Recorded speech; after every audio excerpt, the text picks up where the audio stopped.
Capítulo 2 Dente por Dente. Anos depois. Deslizei o dedo através das mensagens em meu celular, o coração anestesiado, ignorando a gravidade do que estava prestes a acontecer. Está na hora de voltar, minha criança. Detive-me na frase curta, recebida há menos de um mês. Não se esqueça, porque iremos fazer isso. Impossível, pensei enquanto um punhado de outras mensagens passavam conforme subia a tela.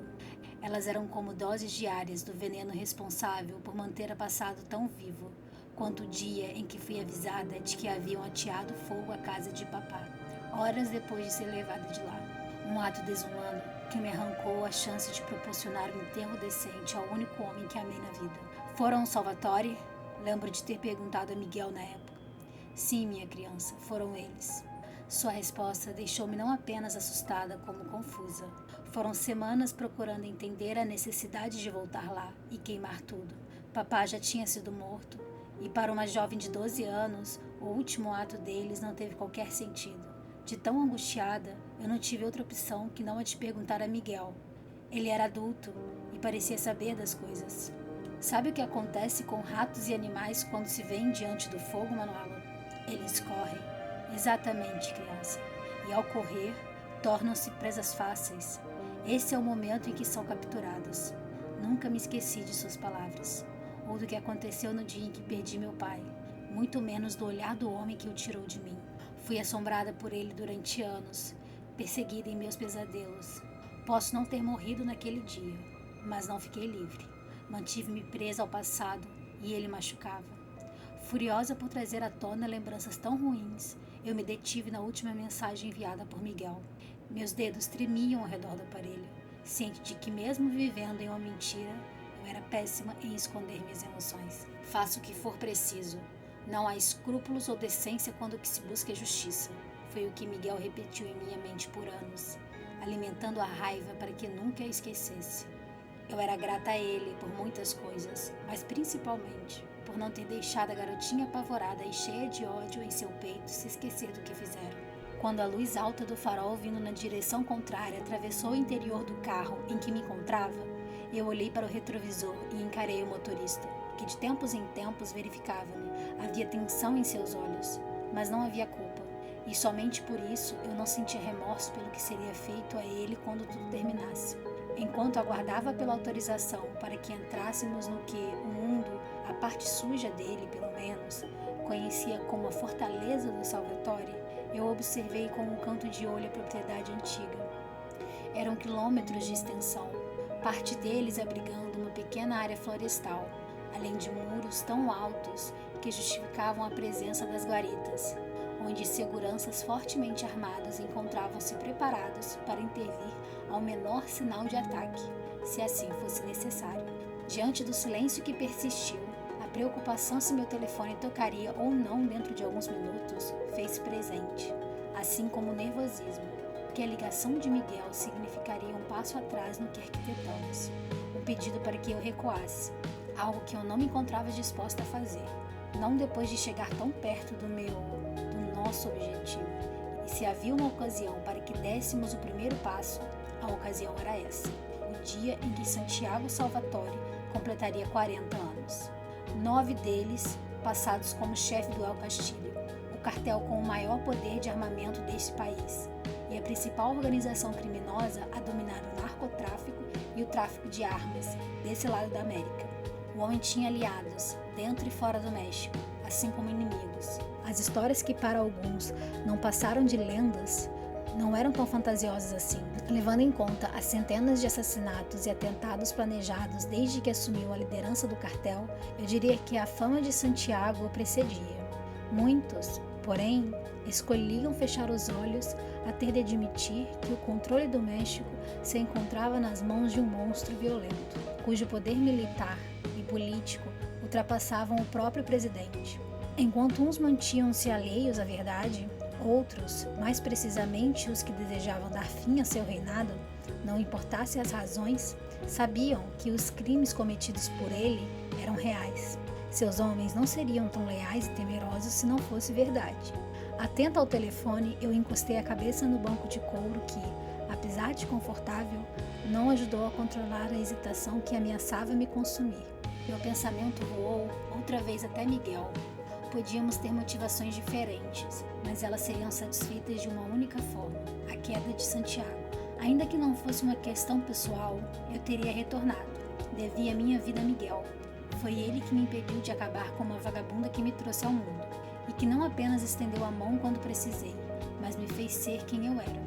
Deu-me lar, comida e estudo. Permitiu-me ser livre para experimentar o que a vida tinha a oferecer, mesmo que eu soubesse que algum dia estaria aqui. Pronta para colocar o ponto final a essa história?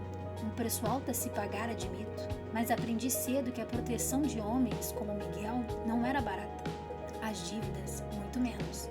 Inquieta e prevendo algum possível passo em falso, apaguei cada uma das mensagens do celular entregue por Miguel, assim que cheguei ao México. O outro que possuía havia sido jogado fora antes mesmo de pisar no aeroporto de Paris. Uma precaução adicional para alguém que estava prestes a entrar na toca do bicho-papão. O infeliz, conhecido também como El Senhor de la Guerra, que sozinho construiu um império bilionário com o único intuito de proteger os verdadeiros negócios de sua reverenciada família, sua ambição por si só o colocou na lista de homens mais ricos da América Latina, o rei de um país, cuja monarquia no passado fora breve e drasticamente extinta. O que ninguém imaginava era que por trás dos diversos negócios que comandava, havia um traficante temperamental, alimentado por sangue e pelo propósito de se tornar El Castillo, o único cartel a possuir sozinho o território do México. Um objetivo insano, que vinha causando alvoroço entre os cartéis de todo o país. Porque Santiago estava transformando, pouco a pouco, antigos aliados de seu pai em meros soldados de seu exército de assassinos. A destruição total era o que Miguel desejava desesperadamente impedir, porque, quando a mão de Santiago envolvesse o seu pescoço, não haveria escapatória. Ou ele se renderia e entregava um pouco do controle que ainda possuía, ou o matava. O que sempre me levava a pensar no porquê de não podermos simplesmente acabar com esse homem de uma vez por todas. Então, eu me lembrava de seus avisos sobre El Senhor ser intocável, dentro e fora do país, já que mesmo havendo um preço sobre sua cabeça no mercado negro, uma recompensa avaliada em milhões, o desgraçado continuava vivo. De acordo com o que diziam, ele era um homem bom em negociar e ainda melhor em retribuir a quem lhe fosse leal, o que fazia com que cada tentativa de assassinato seguido em sua direção, e eram muitas, se transformasse em uma carnificina comandada por ele. Quando sua irmã morreu, as ruas de Sinaloa se incendiaram com o fogo que Santiago espalhou. Mortes, emboscadas, cartéis pequenos extinguidos a nada. Miguel costumava me dizer que havia uma boa chance de ele ter procurado por mim, e que por isso manteve-me escondida por tantos anos. Dizia também, sempre sério, que eu valia mais viva do que morta. Demorei a entender o significado de suas palavras, mas quando fiz, eu descobri que era porque, se havia alguém capaz de entrar na fortaleza do Salvatore e destruir aquele lugar, esse alguém era eu. Ninguém ultrapassa aqueles portões a menos que Santiago autorize, assim como ninguém sai sem que ele permita. Foi o que Ramírez, sobrinho de Miguel, disse ao descobrir o plano. Suas constantes tentativas de me colocar medo deixavam-me irritada, porque se fosse um homem planejando o que eu tinha em mente, ele não teria tentado me dissuadir. Pelo contrário, o que o infeliz pegajoso precisava entender era que eu não me acovardaria como fiz quando criança. Havia um propósito maior em Miguel, através do estrago que estávamos prestes a causar, mas também haviam em mim. Suando, deslizei os dedos pelo pescoço e recordei as vezes que sonhei com aqueles olhos gelados. Em algumas noites, eu era capaz até mesmo de sentir os dedos dele ao redor da minha garganta, apertando-a, tirando-me o ar. Só então acordava, quase sempre úmida de suor e apavorada, porque junto dos dedos de Santiago, eu também senti o cheiro de sangue impregnado em sua pele. Ele terá o que merece, papai, eu juro. Refiz a promessa e esperei que o autocontrole retornasse, porque, depois que me infiltrasse no mundo cruel de Santiago Salvatore, não poderia haver erros de qualquer espécie. Miguel alertara sobre os riscos, batendo sempre na mesma tecla de que, se por alguma razão eu fosse descoberta, estaria por conta própria. Troquei outro rápido olhar com o motorista, que assentiu ao ver a fila de carros diminuir. Havia seguranças do lado de fora dos muros. lanternas sendo usadas para revistar o interior dos automóveis, a fim de evitar a possibilidade de intrusos e garantir que ninguém que não deveria entrasse.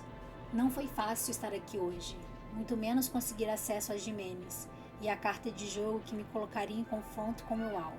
Contudo, Miguel possuía meios de obter informações valiosas acerca de tudo e todos, e os usava a seu favor.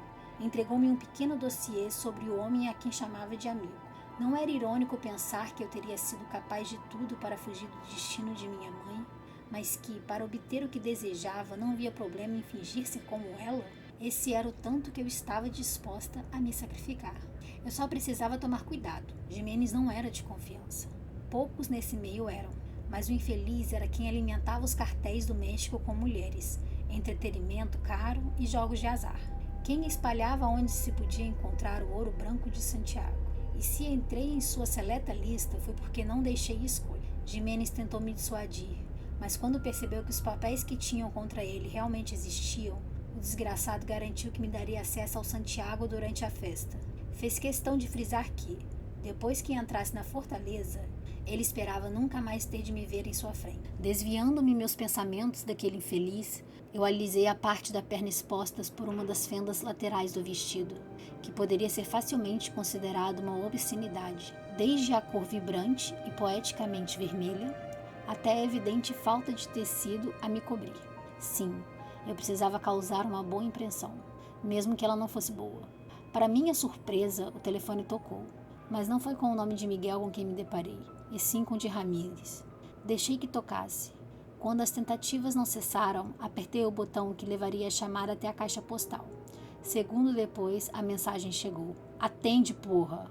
Eu já não tinha medo de suas ameaças. Cresci com elas, inclusive com a perseguição pelos corredores da casa do seu tio, o homem a quem ele algum dia sucederia. Nunca me esqueci das cobranças, o ciúme e a insistência em achar que eu lhe pertencia de alguma forma. Por esse motivo, ignorei ao silenciar o aparelho. Dando-me conta de que agora faltava apenas um carro até que chegássemos à linha de frente de Santiago, aguardei e, ao ver a luz da lanterna se desviar para o banco de trás onde eu me encontrava, senti meu batimento cardíaco diminuir. Não que fosse ruim, porque quanto mais fria e estável eu estivesse por dentro, menores as chances de agir por impulso. Infelizmente, o meu problema nunca foi não sentir, e sim o contrário. Ao estender a carta de baralho que Jimenez me entregou de manhã, o homem carrancudo, que verificava os convidados, a analisou com cuidado e em seguida devolveu. Ela vai precisar ser revistada, informou ao motorista, ignorando-me por completo. Percorra todo o caminho de Palmeiras, entre à direita e procure por Firmino. Ele tem alguém cuidando das meninas de Jimenez. O motorista seguiu com o carro e ao chegar próximo de onde nos foi indicado, não tive dúvidas de que, nesse lado da propriedade, não havia motivos para se esconder o armamento do Salvatore. Seu exército exibia pistolas e fuzis sem nenhum receio. A verdade é que me pareceu que queriam mesmo que as garotas ficassem assustadas. Você é novata? Um homem bem vestido, parecendo um armário de tão largo, abriu a porta do carro. Não houve contato. Ele apenas acenou para que eu caminhasse, levando-me em direção ao maldito braço direito de Santiago. Vigiei para que minha raiva não fosse demonstrada, mas quando Firmino se virou, eu não consegui mostrar o respeito que Miguel me aconselhou a ter. Como poderia? Eu estava diante de um dos homens que facilitou para que meu pai fosse morto. Mostre-me a carta. Fui ensinada sobre o significado de cada uma delas. As de valor mais baixo eram mulheres destinadas aos soldados e peões. As mais altas a determinados convidados e militares, e a maior delas apenas para El Senhor de la Guerra. Com o semblante fechado e os traços indígenas encobertos pelas mais recentes rugas, Firmino pegou a carta que lhe entreguei e em seguida me examinou. Havia algo em seus olhos, uma desconfiança nata que me fez compreender por que ele era considerado o homem de confiança do Salvatore. Manuela Garcia, certo? Acenei uma única vez, sentindo-o me estudar como se tentasse me enxergar por dentro. Sabe o que essa carta significa? Acenei outra vez. Jimenez, por acaso, falou o que acontece com as mulheres que causam problema aqui? Não, ele não havia dito, mas eu poderia imaginar o destino delas. Como se estivesse a par do que passava na minha frente, Firmino me encarou com desagrado. Essa era sua maneira de me intimidar, causar-me desconforto, o que ele quase conseguiu. Levem-na para o escritório. Olhei ao redor, notando que, além do armário bem vestido, havia 2 outros homens. E Javier?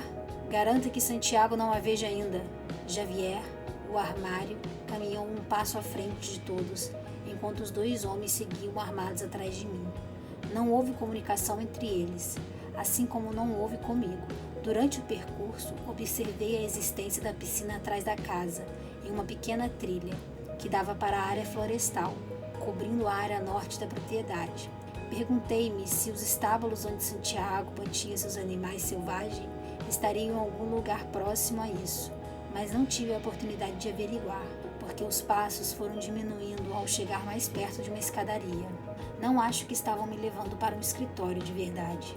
Esmagada, metaforicamente, pelo passo estreito entre as 2 paredes e a ausência total de iluminação, eu desci os degraus até que um corredor largo se apresentasse.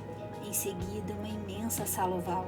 Havia pelo menos 3 portas ao redor, uma delas grande e com aparência pesada, vigiada por 2 outros seguranças. Vocês fazem isso com todas as novatas? Arrisquei, incerto do que pensar.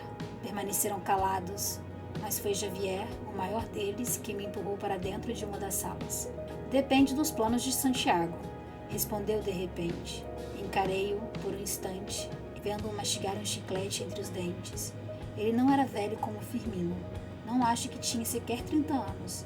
Era apenas outro filho da guerra, que nossos pais e avós haviam começado, imaginei tola. Porque não importava se crescemos rodeados por violência. A escolha era nossa no final das contas. Parecia contraditório pensar assim, com base em minhas motivações para estar aqui, mas eu não pretendia ficar nesse lugar por tempo suficiente para permitir que o meu futuro fosse contaminado. Estar aqui, aliás, era a única forma de garantir um futuro longe desse inferno. Como ele pode ter algum plano se ainda não me viu? Murmurei, recebendo como resposta apenas uma risada ácida de Javier. Por que estou aqui?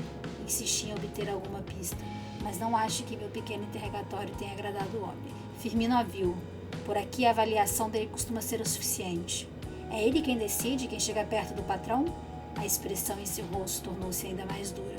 Você faz perguntas demais, gatita. Esse não é o comportamento bem visto dentro dessas paredes. Minutos se passaram e nenhum deles deixou o escritório. Enquanto Javier trocava mensagens através do celular, os outros 2 andaram pelo cômodo atentos a cada gesto meu. Esperei. Até mesmo torci para que Javier falasse comigo, me desse qualquer informação, mas ele não o fez. Desviou a atenção do aparelho apenas quando a porta foi aberta e Firmino entrou. Não houve conversa fiada, apenas um olhar sinistro. Tire a roupa. O quê? Abri a boca para responder que não, mas Javier sacudiu a cabeça por detrás de Firmino, em uma sugestão para que eu me calasse. Vamos lá, eu não tenho a noite toda. E se Santiago decidir tocar em você esta noite, eu preciso ter a certeza de que não oferece risco a ele. Hesitei, percebendo em seguida que se não tirasse o vestido, eu não teria acesso ao desgraçado. Por isso, com todo o orgulho que possuía, eu mantive a cabeça erguida, prendendo meus olhos em um ponto fixo atrás de Firmino. Ele e Javier foram os únicos a olharem na minha direção. E ainda assim, Javier não deslizou o olhar pelo meu corpo em nenhum momento. Não que eu tenha percebido. Fui revistada mesmo após me recusar a tirar a calcinha, que apesar de me cobrir, não fez qualquer serviço em me fazer sentir protegida. Tentei não soltar sobre Firmino ao sentir seu toque em partes íntimas do meu corpo, só perdendo a cabeça ao me ver diante de seu pedido para que abrisse um pouco mais as minhas pernas, o que eu não faria de maneira alguma. Ela está limpa, Firmino? Javier interviu ao ver minha expressão. Você apostaria sua vida nisso, porra? Serviria como garantia caso ela tente algo? O que alguém do tamanho dela poderia tentar? A pergunta ecoou baixa. Talvez Santiago nem a queira. Ela não é exatamente o tipo que ele costuma pegar para a noite. Fitando-me com a mesma desconfiança, Firmino acrescentou. Leve-a para o salão de festas e retorne para o seu posto, Javier, ordenou. Você sequer deveria ter saído de perto de Santiago. Encarei-o, mas Javier não devolveu o olhar. Devo contar a ele sobre a garota? Perguntou baixo, talvez para que eu não o escutasse. Não, desde que desse assunto eu trato com Santiago. Senti os olhos negros sobre mim. Apenas peça para que me certifiquem de que não haverá incidentes com ela. O homem se afastou, como se houvesse algum lugar mais importante a se estar, deixando-me novamente na companhia dos 3 soldados. Eu sempre me pergunto por que algumas de vocês insistem em fazer isso. Fazer o quê? Eu quis saber. Entrar aqui dentro e achar que conseguirão chegar até Santiago? Você pode ser bonita, gatita, mas não faz o tipo do patrão. Qual é o tipo dele? Perguntei. O que não faz perguntas, respondeu seco enquanto o escritório era preenchido por um silêncio pouco agradável. Isso me fez agir. Talvez não seja minha escolha estar aqui. As palavras saíram em um sussurro inocente, que o fez deter por um segundo. Uma reação rápida, que logo foi substituída por indiferença.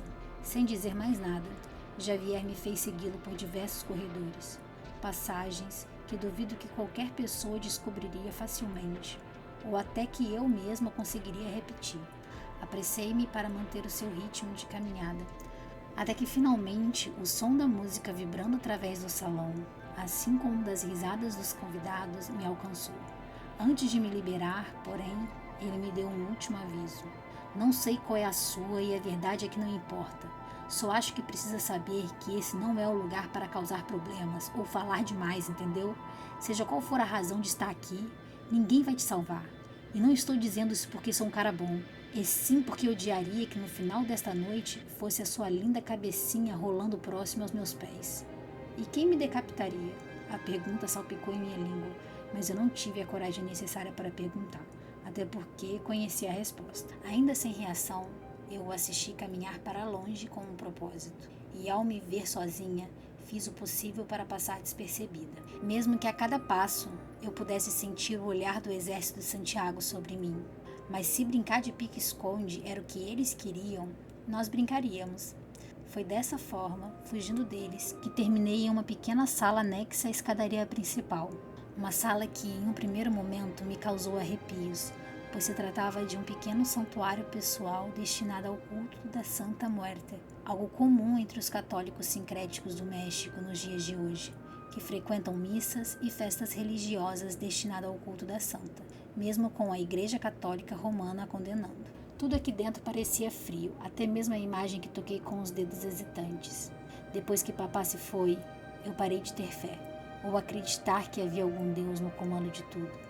Infelizmente, a tentativa de fuga, mesmo que temporária, não me garantiu a paz ou a privacidade que eu buscava, porque, assim que consegui me acalmar, tive o braço puxado de uma forma que apenas um homem teria a audácia de me tocar assim. Ramírez.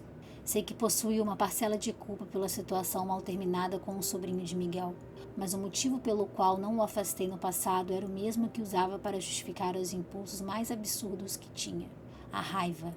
Eu a sentia com uma forma tão intensa, tão aflorada, que para extravasar precisava machucar a mim mesma. E fiz isso repetidas vezes, ao dormir com Ramírez, quando ainda não fazia ideia do que me deitar com um homem significava. Deixei-o ser o meu primeiro, ensinar-me o que sabia, acreditar que me tinha. Por que não atendeu às minhas ligações? Cobrou grunhindo próximo ao meu ouvido. Está no país há menos de um mês e já correu para criar problemas? Fui puxada como uma marionete que o desgraçado acreditava que eu era, mas que jamais aceitaria me tornar. Você sabe que temos que conversar. Nós não temos que conversar nada. Então por que não me solta antes que estrague tudo? Exigi nervosa, ciente de que se alguém poderia foder com o plano, esse alguém era Ramírez. Sem me dar ouvidos, ele continuou: juro a você, Manuela, que se eu ousar trepar com o filho da puta, eu mato os dois. Não me venha com ameaças, Ramírez. Em vez de encher meu saco, por que não começa a se preocupar com o que Miguel fará se souber que você está pondo os planos dele em risco? E arriscado é o que vocês estão prestes a fazer. Não sabia se Ramírez dizia isso por não me querer perto de Santiago ou pela rivalidade que havia entre os dois. Como o futuro sucessor de Miguel, ele já havia escolhido um lado. Aproximando-me um pouco mais, eu murmurei com a voz cheia de desprezo: se sabe o que é bom para você, fique longe de mim. Puxei o meu braço. E não pense nem por um minuto que permitirei que me toque novamente, Ramírez. Não da forma como está imaginando. Escapei do seu controle antes que alguns dos homens designados a me observar nos encontrassem juntos.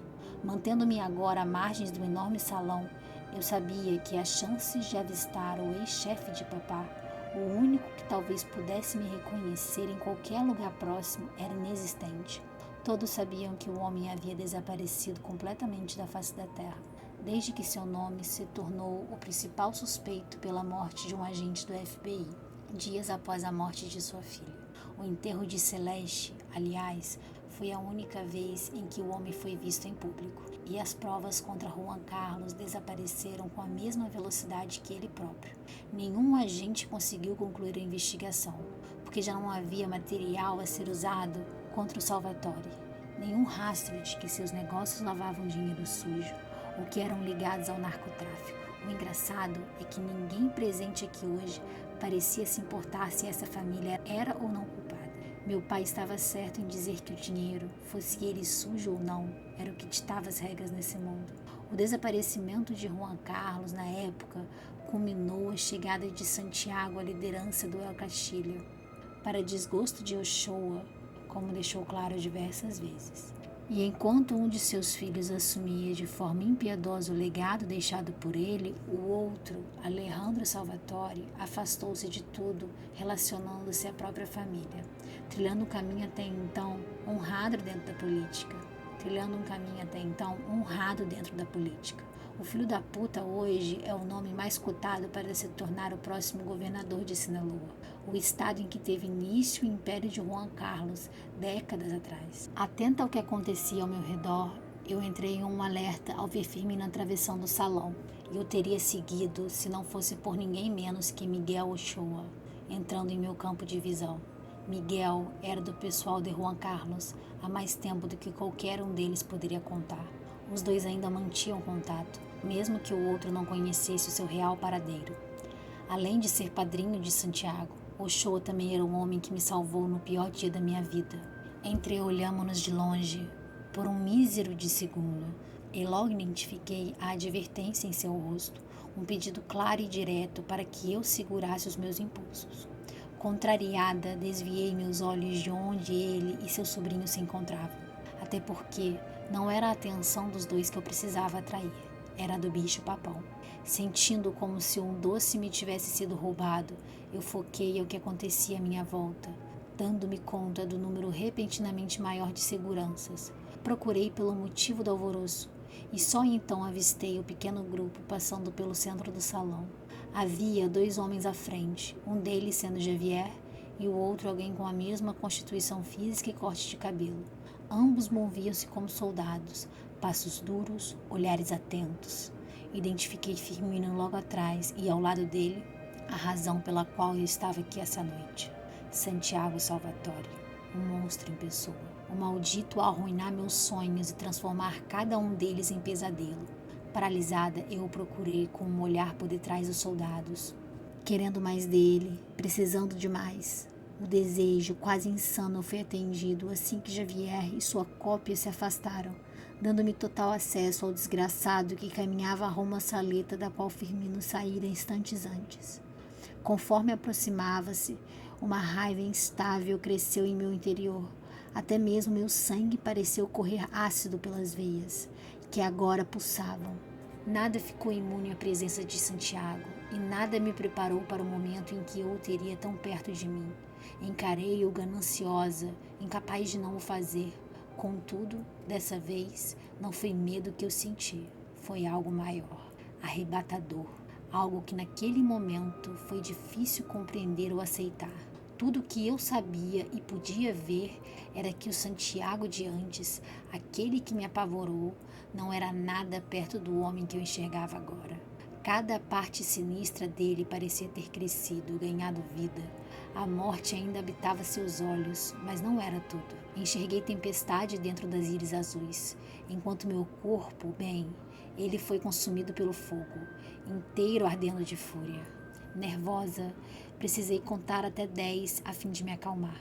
Caso contrário, não seria capaz de esconder a verdade por detrás das minhas emoções. Pensar em papá me ajudou. Lembrar dele naquele chão foi o que precisei para deter minha inquietude. Ou quase, porque no instante em que eu achei que meu coração estivesse sob controle, Santiago inclinou o rosto para ouvir o que Firmino tinha a dizer e em seguida direcionou o olhar de aço até onde eu me encontrava. E foi certeiro, direto no alvo.